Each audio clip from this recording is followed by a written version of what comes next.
go to that one first. This is an interesting subject in the sense that it's coming up and it's popping up in various ways and means. And the one warning I'm going to give is I'm not going to be technical too much. The idea for this talk tonight is to give you guys and girls a way to think of encryption. Why do we encrypt, and is it sensible to encrypt or not? And I'm going to start off by doing an emotional view of it, because the things that's been involved in here is not so much technical of nature, but emotional of nature. You're laughing. I'm going to pick out you first. I was just thinking, aren't they sometimes the same thing? I mean, I get very emotional when I hear PHP. Yeah, you'll see how emotional people get very soon. But as I should say, welcome ladies and gentlemen, Slackbox and video cameras. We'll go through the outline, we'll go through quick introductions, go back and see what happened in the 90s. We'll go and have a look at the security model, that because of those things that happened there that I came up with, how things look today, and run through a few scenarios to gauge the usability or not of encryption. Oops. And have a quick conclusion. So, let's go through the introductions, what to expect. Alright, which one of you clowns is responsible for Thursday's downtime? I'm going to try to make it a little bit more relaxed, funny, because if you start to get into this thing, you actually want to chew your pulses, and then people ask me, why do you drink your bath water in, right? So who's this clown in front? I've been playing on the internet since 1992. I've had fun with Unix since 1992. Involved the firewalls, deployed at some big names in 96 to 2001. One financial institution in Joburg, one in Cape Town. It's actually one of the reasons why I came to Cape Town to install these firewalls in this one company. I recall installing and compiling kernel 0.94 of Linux. Who recalls that? Currently I'm a freelance, so that basically means that any job that you have for me, I'm willing to do. Good, so now we have all the reasons why I'm not supposed to be standing in front of you. Anybody want some more beer? What am I not propagating? I'm not anti-cryptography. I actually love talking and looking at cryptography. I'm not pro-government, I'm not anti-government. I'm going to say a few things that might think I'm one or either, I'm neither. I'm not against privacy, but I also are pragmatic about the situation of our privacy at present. Neither am I a conspiracy theorist. I just know what's happening in this world. What do I believe? And this is the part where I have to say that I know people in here is not the same views. I have some of them. Everybody of us have a set of glasses that we look through and gauge our world. My worldview is because of the fact I'm a born-again Christian Bible believer. That's the view that I have of it, and that's how I will present to you my view. I will not say that I might agree with what you say. You might have a dissenting view. You're welcome to highlight that. I'm not going to debate that views tonight. This is opinions that we are going to get involved in. So please don't debate those. Highlight them, move on. What emotions? I thought we were here for a technical talk. And we thought this was on tech, zero tech. HTTPS is being encouraged these days. I think it makes sense to use where possible. That was 3 days ago. HTTPS is plenty fast, and if Java has issues with their crypto labs, please find a less sucky language. There's zero reason not to use HTTPS. I actually have a scenario where I'll show to you that HTTPS is actually detracting and not adding. To be honest, I trust the army of developers and security experts at top technical companies.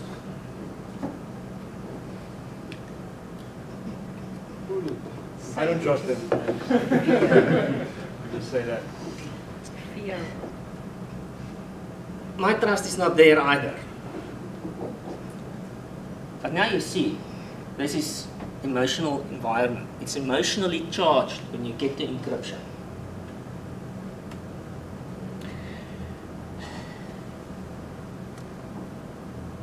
Process of disguising a message in such a way as to hide its substance is called encryption. It comes from Schneider's book, and I actually should have brought it with me. But that's not all that entails cryptography. Cryptography also have, what do you call it, authentication as an option, not only encryption. The problem is that people use encryption, but they don't understand that the functionality they actually are using is not the encryption. They're actually using other parts of the cryptography stack, as you can call it. But they focus on the encryption part of things. We also call this encryption of hiding privacy. This is where the fun always starts. We try to hide something, what do you define as being cryptography, or as I say, what do you define as privacy from an emotional perspective, and when does this encryption becomes a technical issue? And this is the part where we start everything non-technical in privacy. Financial transactions. For some, their financial transactions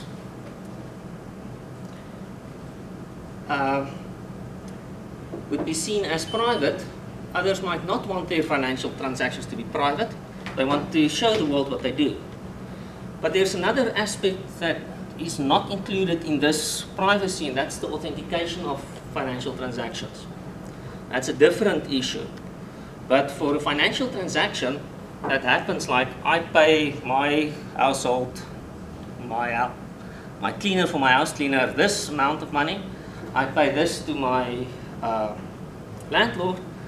Some people might want to have that as a private issue, and they don't want that to be publicized. And that's sort of a thing where you have the first thing about privacy coming in. Your photo is taken. How much of that do you want to be private or not? Your political opinions, your religious propaganda. We see this happens with the ISIS stuff, where people are actually being targeted based on their religion, and they want to keep that private to not be targeted. Oops, no, I did not put that one in myself. No, that's the next one. Extramarital affairs. When you want to have an affair, you don't want your wife to know about that, as an example. That's not me.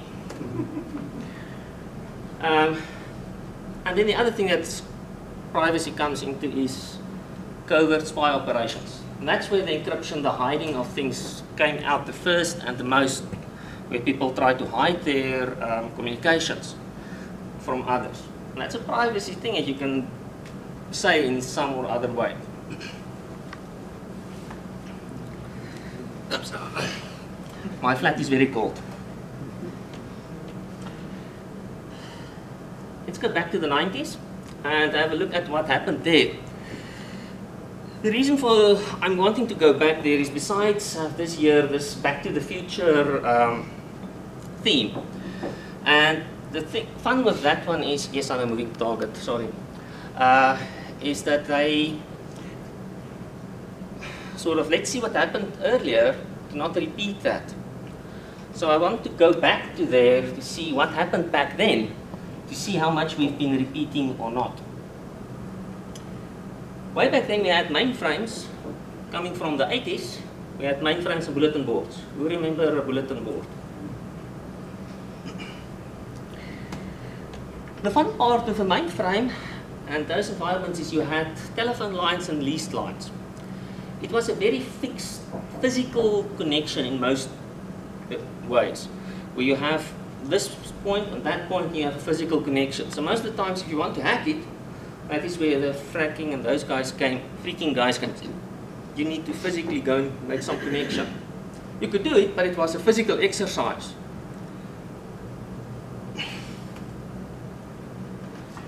And we had this sort of jokes. Well, I never thought I'd see the day I could say I dialed in a modem via StatMux into a dedicated port on a communications processor by accident. And that's how things started to change.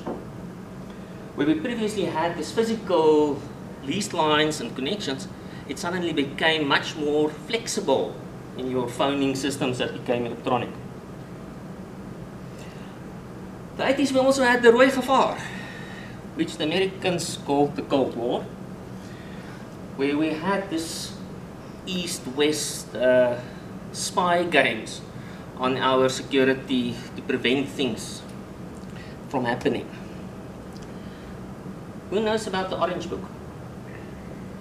The Orange Book is a classification of computer systems coming from that day where you can classify it and say this is how secure the system is. And that is then used for deploying at government or other institutions. So you know how good a security the system implements. Unix is typically a C2 classification. And then you get on top of that what they call the compartmentalized workstations, CMWs, where you actually could not copy-paste between two screens if they are not the same or higher security clearance or different projects even. And that was in those days already, those GUIs. Also, cryptography was classified as munitions. After this Cold War thing, cryptography was classified as munitions because they don't want anybody to just encrypt things because they did not have the processing power to go and decrypt that message. And then suddenly, communism, Berlin Wall fell in 1989. And the world started to change. We also got the internet. It was a DARPA research project for sharing information between universities and different computer systems. It was simple environments that they were talking about. I always joke this thing about people with email. It's called simple mail transfer protocol. It's not a secure, it's not a secret, it's a simple mail transfer protocol, ladies and gentlemen. Don't trust it. But yes, we do trust it. I actually have a fight coming with my landlords about their rental agreement that they want to enforce you to accept that you've accepted the email after a day after they've sent it. It's a simple mail transfer protocol. You can't guarantee that, gentlemen and ladies. Simple network management protocol. Things were simple. It was a sharing, caring, sharing is caring environment. We were sharing. We want to research things. We want to make the world a better place.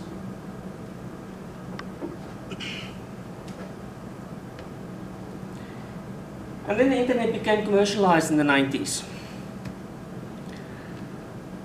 Also, we had the NSA in the 90s. Who knows about Echelon?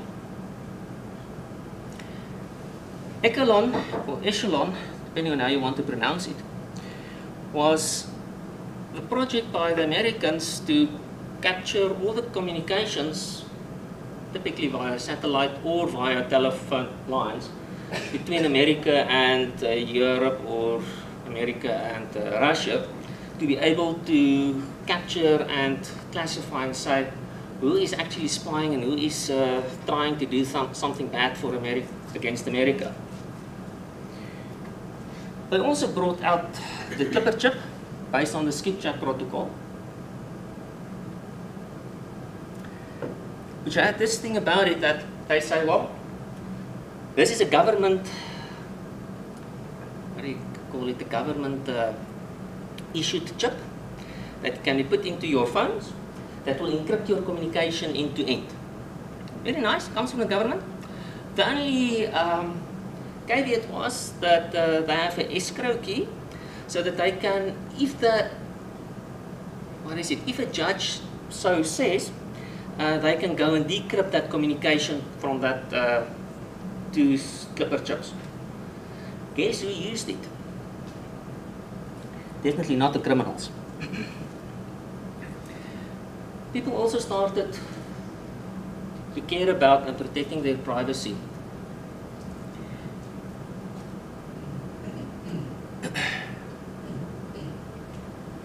To get past the munitions laws, PGP was, with its high military grade encryption, was transferred from America to Europe through a legal method. A legal method, who knows what that legal method was? Yes, they printed it out. Free speech, because it's printed. Now you can export it. You can scan it on the other side. You can OCR it in, and you can then get the exact same source code there as that you had on the American side. Just you didn't transfer it via the internet from America. That made it legal. And then you had that. Oh yeah, I had it on there.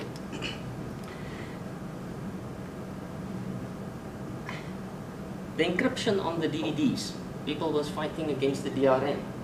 They printed that Perl code on their shirts, and they went through customs to say, try and arrest us. We are now exporting munitions. We are being anti-DRM.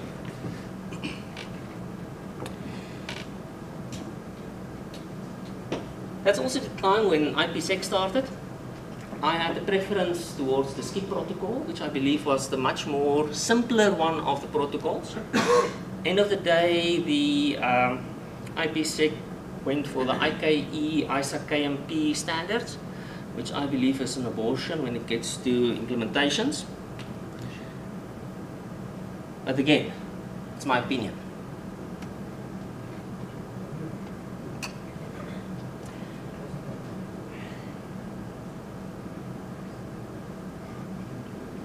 Beginning of the 21st century, there's no Cold War anymore, so we need a new enemy. What happened?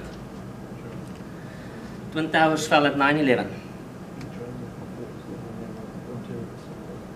Excuse me? No, it's like, I think they say drugs were bad, super, super bad, and then they were like, oh, now it's terrorists. I don't know, maybe is that the right order? I'm not sure. I think the drug one came, the marijuana one came just after the alcohol was not illegal anymore. Really? Was that when they Marijuana got, what is it? Yeah, prohibited after the alcohol prohibition was lifted. Go and have a look in that one.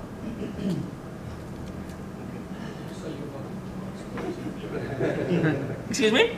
And you say you're not into conspiracy theory. Well, these are not conspiracy theories. We are constantly given enemies. Does it keep people employed? It makes people a lot of money. The fun with that marijuana prohibition is it also prohibited hemp. Hemp had absolutely, yeah, no THC in it, it's THC. Yeah, it's I can vouch for that. It's THC. THC, right. It has so much THC in it that you need to smoke a truckload or a bucket load of hemp before you will get the same effect as a single marijuana salt. What? The problem is we first need to find that amount of hemp. No, but okay, I'm not going to interrupt you. Sorry. But yeah, it's part of the fun and games that happened in that area. So as things moved from leased lines and frame relays to VPNs. So suddenly we have this internet that we now can connect in from anywhere. So how do we need to connect now? We need to set up some virtual private network. It's one of the things that is now needed to set up because we don't have that physical connection into our network anymore. We also moved from centralized computing, in other words, a central server that you, with dumb clients, connect to. What's happening lately? I think something like that also, but in any case, we'll get to that a little bit later. yeah, you had dumb terminals on your desk connecting to it. We are now. That's exactly what he said. Oh, is that what the cloud is? Centralized computing. It's this thing called the pendulum swing. Well, they were wrong.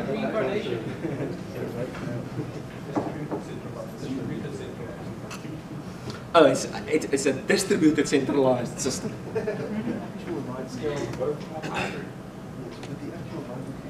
Oddly enough, this has been the least disruptive part of our move to client-server computing. And it is so true. Things also moved from closed vendor lock-in. In those days, you had your IBM network, your Novell Netware network. We suddenly moved now to TCP/IP, which is an open network standard. Everybody now needs to communicate with that. Also, suddenly things are changing in the environment. You can't control who's connected to the internet, but your clients and your users or your other people, your other suppliers and stuff needs you to connect to the internet, to communicate with you. Terminals are now in the void. That terminal that previously was a fixed connectivity that you know it's on this telephone line that terminates there, it's now out there. Your computer that talks to your server is now one of those PCs in there. You don't know which one it is, but it's one of them there. And things suddenly changed from being very unflexible, controlled in so many words, to a very flexible environment where things can change very quickly, very often. So yes, we have a problem, Houston, because we as the IT department is not in control anymore. What do we do? How do we handle that? Of course, the sales drones walk in. We will solve this with a firewall and a crypto VPN solution. We have heard of Firewall 1 with its encryption. We have heard of Gauntlet and its encryption. We have heard of Sunscreen SPF 100 with its skip encryption. And if you are a bank or a government, we can even provide you export, once it's a military grade cryptography on it. It will solve all your problems, fun and games. But also during that time, there were this thing called Melissa and Code Blue. I think it was Code Red also. That totally flooded the internet. And I worked at Internet Solutions at those times. And it actually, the engineers had to find ways of curbing this problem. Because it came from client PCs and stuff that was insecure. So that brought me, after long thinkings, to this security model. And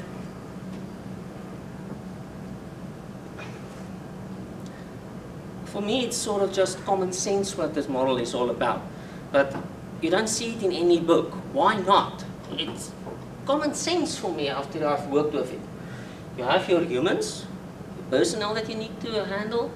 You need to look at your environment, where your physical data center is. You look at your computing platform, your operating system, your application. You secure that next. On top of that, you start looking at your network, the communication infrastructure you have. Only after that, you start looking at encrypting things. It made sense, but no, we will first start with encryption. Then we will go for a firewall. Only after that, we will go and try and find the hole in our Nginx server. Do we really have to put this this server in a good data center with fire suppressants?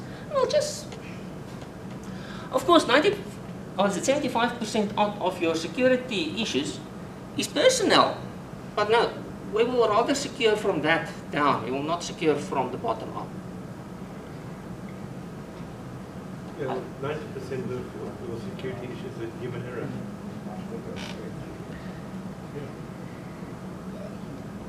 And today, how does things look today? Shucks, actually this is going faster than I expected it's going to go. What? We have lots of questions for later. All good. And we still have the internet. The internet went from sharing being commercialized, and today it's a socialized place. Plus, you ask, huh?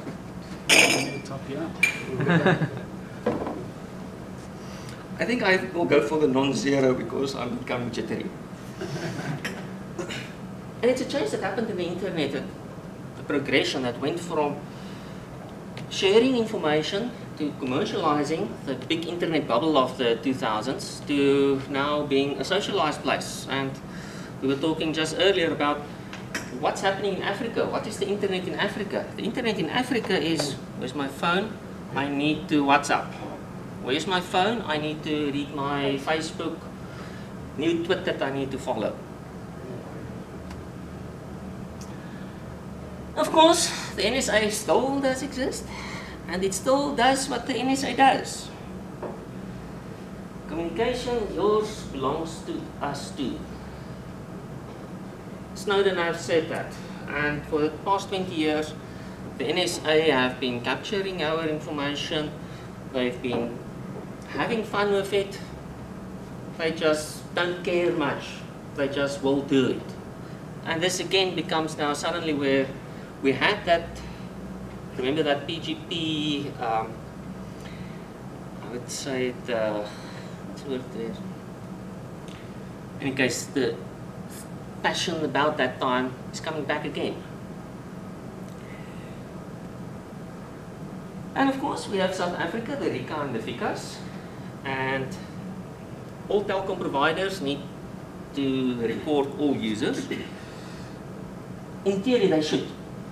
Each and every ADSL or ISP should keep a number of your ID book, copy of it, who you are, what you're paying from, etc. on record.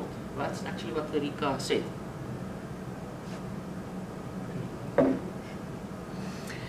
Cellular metadata records are recorded and available. Excuse me?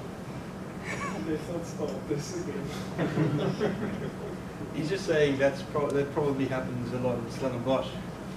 Because of Vastic. He's making a Vastic joke. Yeah, well, me and Liam worked on those systems. It was recording it in other places. I have it on anecdotal that they also, the cellulars, record our voice. I have it not on, but I do know for their call centers they do record. I was not so aware that they might be recording every and all cell phone communication. But I won't be surprised if it does happen and they do use it in some or other way and the switches is there because of FICA. So, the government know where you are and how much you have, because each and every financial transaction is also supposed to be recorded by FICA. I think it's about 50,000 Rand you have to have it either go through a bank account, or if you buy a house or something cash, they actually need to register and send that up to FICA centers, if I'm not mistaken. So we have privacy. We have lots of people that shout privacy, privacy, privacy, privacy, privacy. And the HTTPS arguments goes about privacy, privacy, privacy, privacy. Well, you've already given them all your Facebooks, you've already given them all your phone contacts, you've already given them all your traffic. So what privacy do you have from Facebook, other than they encrypt the traffic with HTTPS going to their servers? That's very secure and private. What? Who's there? Facebook. It's a very so I've given it to them. Well, in this specific instance I'm referring to, you are giving it to Facebook, WhatsApp, Waze. But I haven't given it to you, so I still have privacy. Yeah. Oh yes. Now you're quite right. You're private on that one. And this is the one thing that I actually missed before on the privacy thing, is that each and everybody of us here from each other sitting here today, you're not seeing my belly button. Again, maybe. video footage. You're not seeing my belly button. And the fun part on that actually is where we, it's part of our human nature that there are some privacy, some hiding that we have between other people. And the question there comes about who are you hiding it for and against. So you're not hiding your contact details, your movement, or your friends from Facebook. But you can. That's the point. You can. You are allowed to do that if you want. Nobody is born. The argument is subtler than that, because even if you don't, how can somebody say what you're saying in the sense what they think you think? Exactly. Data is just data. But then going back to the method of the thing where by just pure association, Right. you're connected again. So if WhatsApp gets your contacts from your friend, but you've never actually used WhatsApp, they still have your contact because they scan your contact to see if you're on their network. I suppose, but then that's also association, and they are working under the assumption that you are actually a different person. From their perspective, you're a different node in the network. Whether or not you're a person is up to you to sort of divulge further to them. So I don't want to have the person wait very long, but you have the right to choose. That's the point. Just because even if they completely violate every tenet of our privacy completely, it still makes no argument for the fact that we should be allowed to then, after that, still enjoy privacy. Never would that sort of make a good argument to that point. We should be allowed to, even if we weren't. Anyway, yes. But those arguments, the arguments for privacy are much stronger in places that have suffered oppression, like they did in Europe. Whereas in the United States, where they've only just recently had their territory taken over by a foreign, basically by a foreign power, the arguments for privacy have been trivialized. Oh, this is the part where I started. She wanted to say something. Sorry. No, I just wanted to make a note maybe here that I think it's important to raise in discussions of privacy the difference between privacy with second and third parties. Because in cryptography, when you talk about privacy, it's usually in the context of guaranteeing privacy against third parties, of communication between yourself and another party. And for example, in the case of Facebook, that's what's happening is that your communication between you and Facebook is the purpose of cryptography is not to keep it private from Facebook. It's to keep what you share with Facebook private from arbitrary other third parties. Right. So, that's why it shouldn't necessarily be framed as keeping, saying like, okay, well, we're giving this to Facebook, but that is intentional, just like you give your info to your bank. But the point of the privacy guarantee is that third parties don't see that. Like you don't want the third party seeing your password in the clear. Yeah, or for example, in the case of WhatsApp, where you speak with your friends, there you actually have end-to-end encryption if you verify cookies codes and all that, where even WhatsApp themselves then become a third party who are not privy to the So you might think, look, maybe Zuckerberg, because he's just stealing all of our information, doesn't care about privacy. Maybe that's sort of the ideology he's running his company on. But that same guy, in the street where he lives, bought 2 houses next to his own, just so that he could have his own privacy.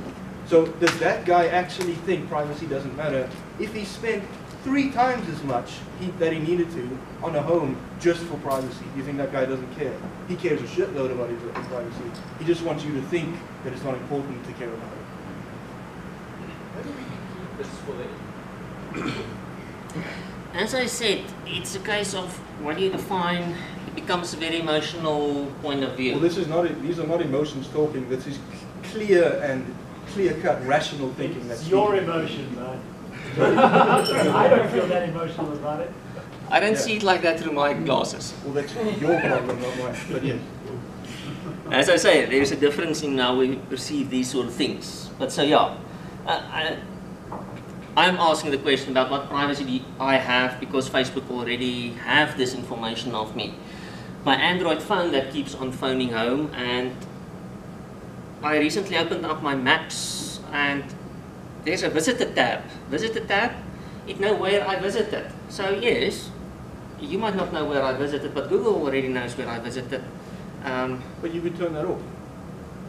And then they wouldn't know where you You were. could buy an offline GPS. Fine, turn it off. You chose to give them your information. What? So Well, we'll get to that one in a moment's time. The problem of disconnecting means that you can't function as well. If you really want to truly disconnect, right. you need to get rid of all tech, because whenever tech connects, it in some way, even if it doesn't have your name on it, in some way that tech is registered as connecting. Right. When it connects again, it's registered again as connecting. So there is some form of pattern. So If you were to disconnect, I you know. have to disconnect completely. Turn off your cell phone, get rid of your landline, get rid of your computer. right. So and then you can't function in so the store. technology is bad. No, not at all. No, again, I'm going to say this also in that same context. I'm not a conspiracy theorist. What I'm not I'm saying. getting at basically, the argument I'm trying to make is, if technology is causing these problems, we're the ones who designed them. So then we should redesign technology. The point is that technology is neutral, but it's the use of the technology. Exactly. Good. I'm in a room with several-minded people. That's good. But we have the right to disagree with you. The same goes for our celebrity iPhone hacks with all their photos that was released. Should they have privacy? Well, let's put it to you this way. Luckily, everything of those was sent over HTTPS. Sure. And probably retrieved over HTTPS too. Correct. So yes, you're quite right. No third party could read it unless it got hacked. Well, clearly a third party did read it. Exactly. But it wasn't because they circumvented HTTPS, it's because these celebrities choose bad passwords. Do you really think somebody's running around with the way to crack HTTPS and they used it to steal celebrity photos? This is a tremendously powerful technology. I would immediately target the US government if I had something like that. I don't give a crap what Angelina Jolie's vagina looks like. I wouldn't know what the inside of the NSA looks like. That's what I would do with that, if I was circumventing HTTPS itself. Yes. Exactly. Let's go through a few scenarios. And the time I set for me, I have 5 minutes left to run through 3 scenarios.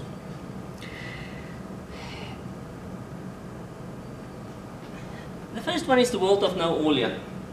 An interesting few attributes. Everybody knows everything to know about each other. We don't necessarily trust each other. And once authenticated, communication channels are incorruptible. You can give me an environment where this is applicable. Like blockchain where everything's open, so the ledger is known. It's sort of one of them. It was not the one that I was thinking of. I mean, everything's open. There's no encryption, there's no nothing. Everybody knows everything about everyone. There's honest. As I say, that is one that I was not thinking of, Yeah. but it's a valid one. Anybody else have an example? Blockchain does this. Yeah, that's what he said, the blockchain cryptocurrency. It's not in production, but Google was demoing or testing something where they took down the VPNs and firewalls, and they had a sort of open office network, open to the internet, so you use auth instead of a VPN to get in these. Yeah, it's the IP authentication without encryption. Yeah, that is one of them. Well, that's called Diffie-Hellman. It's not. That is authentication without encrypting things. The world of no Orlean, there's no privacy expectation. It's a sysadmin world. It's the world where you sysadmin a box, where everybody who sysadmin or so next to you knows what the commands is going to execute it on the server, but that junior guy might not have been authorized to execute those commands. Where do we need to hide information in a sysadmin world where we are sysadmining a server? We don't need to hide information. However, we need authenticated, incorruptible data channels. Now, this is where Diffie-Hellman and those things come in. Just a very quick question. How do you define incorruptible in this context? The incorruptible channel is a channel that you cannot change. When I type in ABC, it will arrive ABC on the other side. It will not arrive BCD on the other side. How do you know But is somebody it corrupted? Sorry. That is part of the definition of this channel is being incorruptible. So then you need This channel is defined as being incorruptible in that it's not. We'll get to that one a little bit later. Why this is not a real world scenario, but okay. So it's authenticated but not encrypted. it's authenticated. It's not encrypted. There's no privacy. We all know what's happening end to end. I'll just say like an HMAC. So has the message been modified, and then normally you encrypt that and send it off, and the other side can then check, has it been modified? And I think that's what the incorruptible refers to. Yes. To define something as incorruptible is to define a means to determine that it's incorruptible. Validity check. You immediately have also defined that. There's no such thing as only incorruptible, but no means to test it. I just say this is the attribute of the specific communication channel. But Once it's then- authenticated, it's incorruptible. But what I'm saying is, once you label it as incorruptible, you are logically also labeling or creating magically that there's a way to test that it's incorruptible. Yes. And that you need cryptography for. I did not say this is. I said there, I can dream, can't I? Small.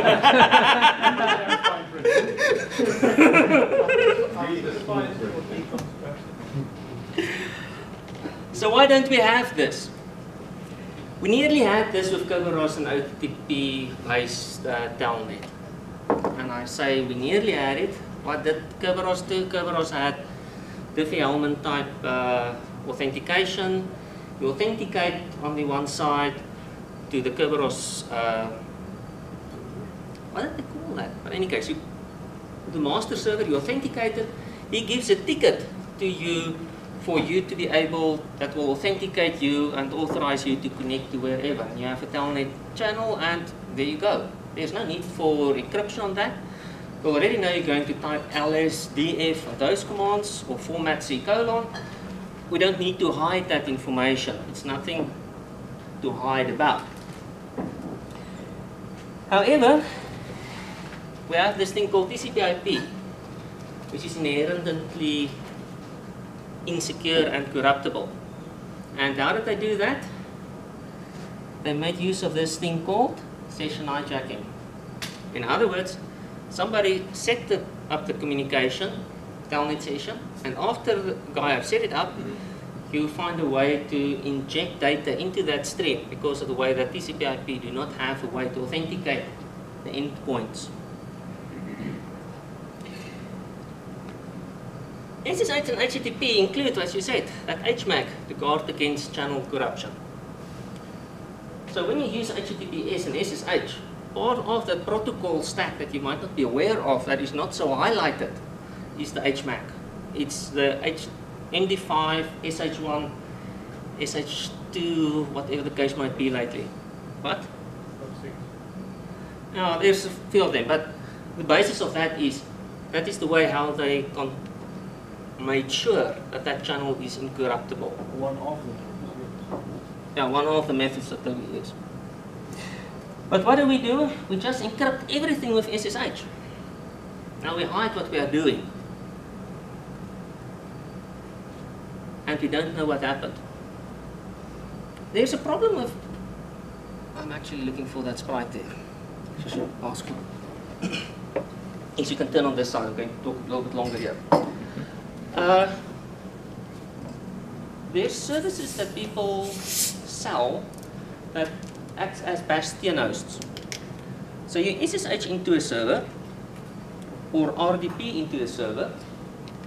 No, serious. And from there you jump to the other server that will do the actual, which you will administer.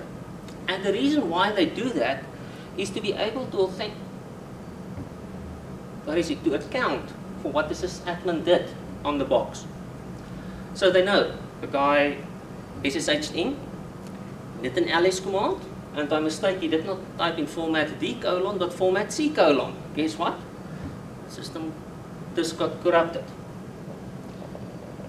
In the environment where we did not have this sort of encryption to hide things, we would have just do a network capture. Because of the HMAC and those sort of things, we would have been able to say, yes, this is Pt that logged in. It is him that logged into server A. It is Squishy that logged into server B. And it was not Pt that typed format C, but it was Squishy that typed format C. Okay, but how do you know Quincy is using Quincy's name? So how do you know that? Because of the How do you know authentication. Quincy was even at his house when this was happening in front of his terminal? I did not say there's a way to answer that question. I'm just saying this is the idea behind But that sure. incorruptible authenticated tunnel. But surely that's the point of having everything open so that you can, attribute actions. If we're going to remove encryption because we want attribution to work better. But even if we remove encryption and we have all the data, we still don't have attribution. So why would you remove No, the with encryption in the authentication, first you do have place? attribution. Yes, but Sorry? with You the, still have everything authenticated with keys. Sorry? No, with authentication, you still have everything linked to and authenticated with keys. Of course, but that is a use of cryptography. cryptography, not encryption. There's a difference. Yeah. What? Yes. So there's not a cipher being used, but you still have the message authentication. So we authenticate without ciphers, with no means of entropy. We're not using entropy and pulling it through pseudo-random function. You're saying that's not the way authentication works. Actually, when you do authenticate, you do not use AES 128. But when you encrypt, you use AES 128. There's a difference. When you authenticate, you will use Diffie-Hellman or RSA. When you encrypt, you'll use AES, you'll use DES, you'll use Blowfish, you'll use ARC4. I think you need to read through that slide textbook a little more times before you say things like honestly, because the idea right. that He's right. He's right. Shut up. okay. Okay. Encryption is hiding information. It's not about the authentication authorization side of things. Remember that. That's the only thing I'm going to say on that part. I'm talking about that part most of the times and the authentication that guarantees that part for you. So, as I say, Why authentication is encryption? You want to do that? no, authentication is not encryption. We'll get to that one a little bit later. But there's issues there. It's outside of this talk. We can do that on another talk. As I said, we resort to this man in the middle stuff, and the rest of the people, they use... You got a question? You got a question? I just want to make a short add-on to the previous thing. There is the HPN SSH4, which actually has a mode where you can use it without encryption. So it still operates more or less like a normal SSH client with all the usual SSH authentication and HMAC and everything else, but without any channel encryption. So, like I said, it's intended more for high performance, but you can actually use SSH in that mode if you use that. If anyone's interested. I actually, in several times, I've gotten to the point that the only reason why I did not recompile SSH to enable the no encryption. It's 20 hours. Yes, I know. To do that is because I just did not have the time to do that. But that's the sort of thing that we're looking for, because I had lots of times I'll get to the last one where I'll explain some of those sort of things where I actually had to do similar type of things to get past it. But then yes, the other people that want to know what happened on their servers, they use bash and syslog.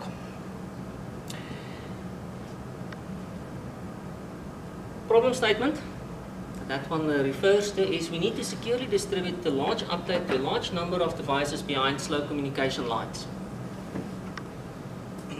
So, what will we do? What could go wrong with HTTPS? The boss says it's going to be secure, we can do it with HTTPS.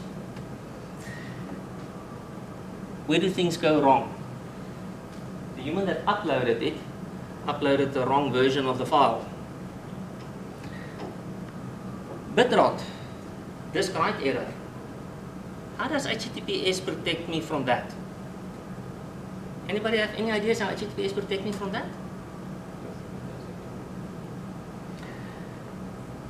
How do HTTPS protect me from a server that got compromised? But it's secure. yes, it does protect against in-flight modifications between point A and point B, but only in the data channel.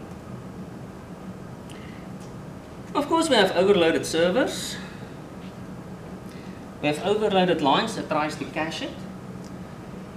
And this is a sort of fun part that I saw happening. I actually had this client requesting information. How do we cache Android package updates?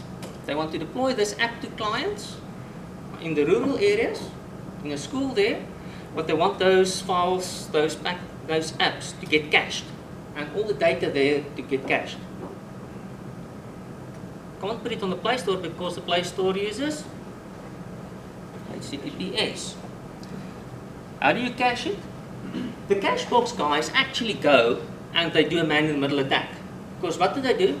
They force people to load the cache box's certificate, which is a CA then on itself, on the devices, and then you can go through that cache box, and guess what? You don't have end-to-end encryption anymore. You have only encryption to the squid box, basically, and the squid box will have HTTPS to Google. But we have HTTPS security. Can I ask you a quick question about Windows 10? Windows 10 has a function whereby you can say, allow it to push updates from one machine to the other. How does that work? Custom protocol. Okay, I don't know. P2P protocol. But I guess it's a peer-to-peer type protocol. Because I believe it might be the same as the Dropbox. Over the internet. It's a peer-to-peer because you can do it on the same network and over the internet. So it'll find the closest node and share from there. So how does the machine getting the update? Good question. Hold on a few slides. Hold on a few slides.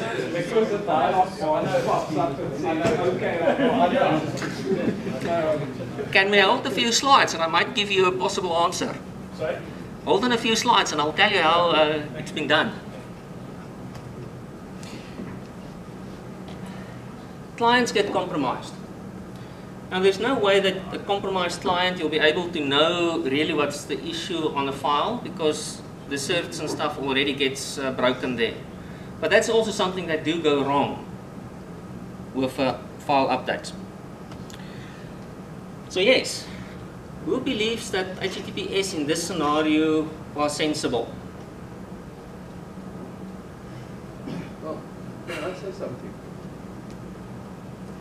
I found that if you run Apache and you run no encryption, when people slip through line, they get your username and password, they compromise the Apache account. If you ran Apache with the SSH certificate and you got caught with the poodle or one of those things, they got more than just your Apache user, they got blocks of RAM where you stored your credit card information. I think that's Heartbeat, right? Yes, Heartbeat. Yeah, not Poodle. Yeah, but that's just It's as bad. So that's a thing that happens when HTTPS does not work, not when it does work. No, hold on. That's not HTTPS that didn't work. Implementation. It was not HTTPS that didn't work there. Right. And here I have to quote Bruce Schneier. Encryption is hard. Cryptography is hard. If anybody thinks otherwise, you don't know encryption or cryptography. But should we steer away from it because it's hard? It doesn't make any sense to me. It's basically like saying there's no bad people in the world, so I don't need to hide my secrets. As I said in the beginning, I'm not anti-cryptography. But anti-encryption. No, I'm not anti-cryptography. Encryption is part of cryptography. But HTTPS Cryptography includes... the protocol of HTTP. I did not say I'm anti-HTTPS either. You're just asking the question and I'm saying... I'm asking the question in this scenario that HTTPS help. But even like caching, if you consider something like CloudFront on Amazon's AWS, you can cache something like your JavaScript shit that your client's going to actually render, and then terminate the HTTPS there, and then it goes straight into your network unauthenticated because it's difficult for people to set up the whole thing from end to end properly. But what I was also going to say is that the issue of authentication can be dealt with in a different way, which is whereby you send signals that are not true or false. So you actually muddy the waters. And there's some, I believe there's some software now for browsers that basically will say, will look at every single advert on the page to basically muddy the waters. So what they've done is they've taken philosophical concepts and they've said, well, we can't deal with this problem in a technological way, but let's look at it in a different way. Instead of looking at it from a Cartesian point, let's look at it from a postmodernist point of view and say, right, what we're going to do is, these people can get my information, but I'm going to give them so much information that it will be absolutely meaningless. So therefore you get into a situation where your ciphers are no longer necessary. Right. Because all the information you're producing is spurious. Until you've got enough money. Until you have enough money to process that. But you've already got that. Okay, yeah. There's the ways of where it's browser plugins that just do click responses on each ad, that sort of thing. Do that sort of things. And they also do that over HTTPS, of course. If you want to read up more about that, go look at Chaos Computer Clubs. There was a talk about a guy, they were doing research on the Internet Firewall of China. What the Internet Firewall of China did, as soon as they can't actually decode the channel, all they do is they start dropping packets and your connection dies, and people opt out and opt back into normal clear text protocols. And what they ended up doing is they create fake Tor nodes and shit like that and actually overload the CPUs on the system. They overload the cache up to the point where they have to build a distributed system that asynchronously goes through the IP list every day to update it because they're naming it so hard. That's not saying that HTTPS is bad or the S is not. H is bad. It's just saying the Chinese government is so bad that they have a way, they have so much money that they have a way to override it by human nature. It's so good. It's so good that the entire Chinese government had to have a bypass plan for HTTPS. They had an entire population of people working mindlessly for them to be able to do these things, and they still couldn't beat HTTPS. They had to have an environment that beats it. But then again, it's about the encryption protocols, the AES that is rock solid, or as solid as can be. So given our current data and stuff, again, I did not say HTTPS is bad. I'm just saying, in this specific case, HTTPS did not add anything to the security of the update that we are doing there. Can I just say something? Take all the technical aspects away. Just ask them, why would I care if anything of those things go wrong? Yeah, for me. Right, because let's it's go my through it. responsibility to secure myself. Those things is out of my control. It's not within my control, right? Yes and no. For me, as a software distributor, I need to make sure that the file that gets delivered to you is the file that I intended you to receive. But the question is, are those things in your control? Right. That is not in my control, but I can guard against it. I can't use HTTPS to warn me about that in errors, for example. Human error in the upload, HTTPS is not going to guarantee that, but I can put something else in place that I uploaded the actual file from a different perspective. Yes, that is the process that comes into play on that one. We have a solution that uses HTTPS file uploading, and it guards against bit drop and disk drop, because it sends a hash this side, and the hash is handled on that side. Hold on. So the HTTPS did not solve that problem for you. No, but that's correct. The point. That's the point. But the point I tried to make here is this. That is the People point. think it's not going to fix everything. It's not a silver bullet. Sure. That's his point. The point here is this. You agree, guys? Cool. HTTPS, by just throwing HTTPS into the picture, people believe that it solved everything. It doesn't. And that's when I come to the next part of the thing, that you get your developer signed files. That is what Debian have been doing. That is what Red Hat and those guys have been doing. And that's basically